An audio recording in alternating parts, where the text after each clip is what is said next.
స్వామి శరణం. శబరిమలకు వచ్చే చిన్నారులపై పోలీసులు ప్రత్యేక శ్రద్ధ తీసుకుంటున్నారు. పంబ నుండి కొండ ఎక్కే 10 సంవత్సరాల లోపు పిల్లలకు పిల్లల పేరు మరియు తోడుగా వచ్చే పెద్దవారి మొబైల్ నంబరు ఉన్న బ్యాండ్ని అందజేస్తున్నారు.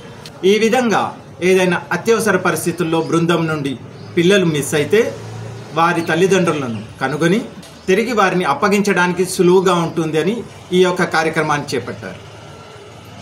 అదేవిధంగా ఇతర స్వాములు కూడా పిల్లలు తప్పిపోయారని గమనిస్తే వారికి సహాయం చేయగలరు.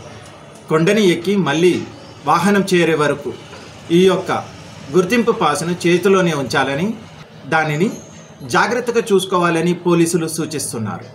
శబరిమలకు వచ్చే పిల్లలు దీర్ఘమైన క్యూలో నిలబడకుండా దర్శనం చేసుకోవడానికి ప్రత్యేక మార్గాన్ని గత సంవత్సరం దేవాశ్వం బోర్డు ప్రారంభించింది. కుట్టి అయ్యప్పలు మరియు మహిళలు మాలికాపురం 18వ మెట్టు ఎక్కి సన్నిధానానికి చేరితే గర్భగుడి పక్కనే ఏర్పాటు చేసిన ద్వారం ద్వారా నేరుగా సన్నిధి ముందుకు చేరవచ్చు.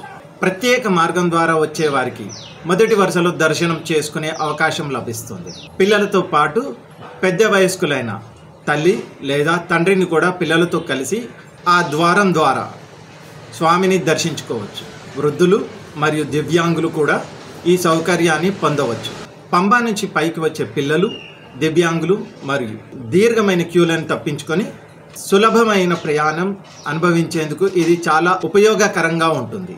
ఈ సౌకర్యాన్ని ఎక్కువ మంది భక్తులు వినియోగించుకోవాలని దేవాశ్వం బోర్డు అధ్యక్షులు పిఎస్ ప్రశాంత్ తెలిపారు.